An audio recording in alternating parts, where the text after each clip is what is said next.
Hey everybody, it's Miss Smith here, and I'm going to show you some ways that you can work with your child on measurement at home. Now, in pre-K and kindergarten, we mainly just focus on the words related to measurement, like longer, shorter, taller, heavier, and lighter. Then, towards the end of a little bit in kindergarten, we work with non-standard units of measurement, and I'll explain that in a minute. But if you want to practice the words with your students, you want to make sure they have a good understanding of what those words mean, especially the difference between longer and taller. Longer is length and taller is height, and shorter, it can go either way. But something I like to do in my classroom that is really fun, we kind of have a scavenger hunt. So I might say, sometimes I hold up something, sometimes they use their hand, sometimes I've given them an object before, and I'll say, go find me something that is longer than this marker.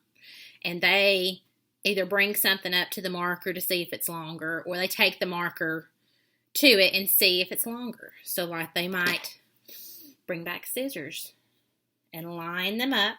It is very important that they're lining them up like that, so they're starting from the same place.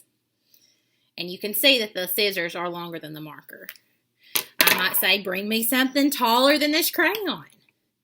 And they would line them up starting from the bottom and see if it's taller. I could also say, bring me back something shorter than the crayon. And they might bring back a paper clip. Either way, as long as they're lined up. You want to make sure if you do this with your child that they're not lining stuff up like this, with some on one end and some on the other, because that's not giving a good representation of whether it's actually longer or taller or shorter or not. So you want to make sure that they're starting from the same place, just like with a ruler. You could also give your kids two items, like this game that I have and this clothespin, and say, which one is heavier? This game, it's really heavy. Which one is lighter? The clothespin. You can also do it the other way and say, go find me something that is heavier than this clothespin. And they will love that. They will love running around the house. They may even find them something to do for a few minutes because they're going to be looking in places that they haven't looked before. They might find something that pique their interest. And once they have those words down, then you can start moving into non-standard units of measurement. My kindergarten class has already done this year, and first grade does it some.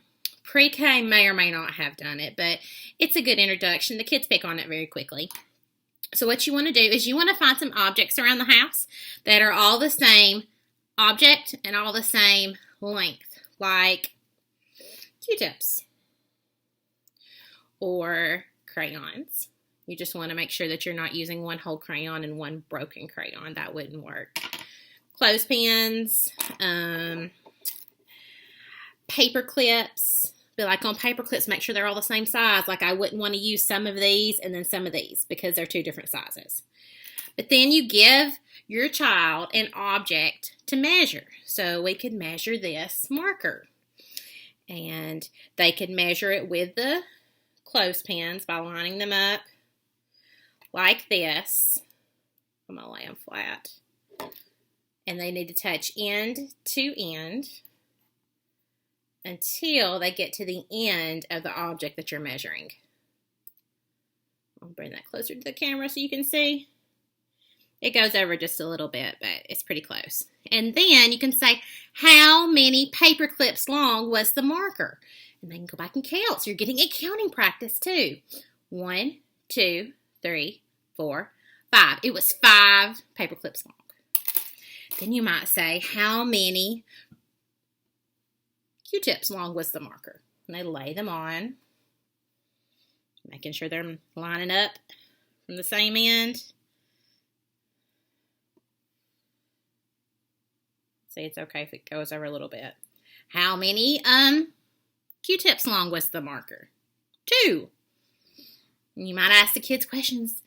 You might say, well, how come it only took 2 Q-tips to measure the marker, but we needed 5 paper clips? And then you could get into a discussion, well, the Q-tip is a lot longer than the paper clip. So you would need more paper clips to make up the length of the marker.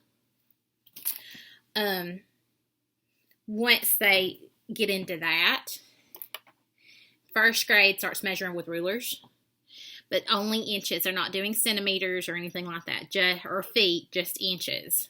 So you can give your child a ruler if you've got one around the house.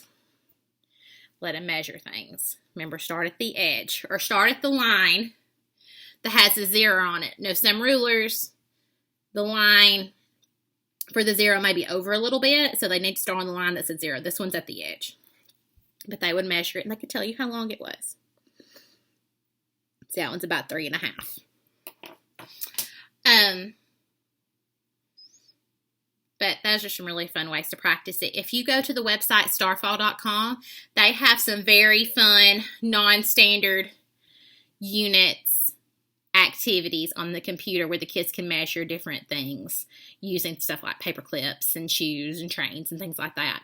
And if you want an activity to do with your kids where they can just kind of explore measurement, get them in the kitchen and let them help you bake or cook and explain, show them the measuring cups and, talk to them about how the wet measuring cup is different from the dry measuring cup and, all that kind of stuff. It's not really what we're teaching at school right now, but it's some good extensions to extend their learning and put it into the real world. It would also be a lot of fun, and it would keep them busy for a long time if you got them like a couple of bowls or tubs and maybe filled one up with some things that they could measure with, like markers, paper clips, Legos that were all the same size, dice, blocks, just anything like that. And then give them a ruler and let them measure things and talk to them about, well, how long was that? How tall was that? And if they say, if they're building something and they say, oh, I built a really big castle today, you might say, well, is your castle tall or is your castle long, to get them to use those words. You could also give them a tub just filled with some water and give them some measuring cups and spoons and things and let them, play with, explore filling the cups and filling up, a bigger cup with a smaller cup. And you could talk about how many of these half cups do we need to fill up the whole cup, the one cup? And you could talk about, it takes 2 smaller cups to fill up a bigger cup. It's just good extensions. It'll make a lot more sense to them since it's something that they see you doing in the kitchen all the time. All right, but that is all that I have today. I hope these activities help you at home, helping your child with measurement. Everybody stay safe. Thanks. Bye.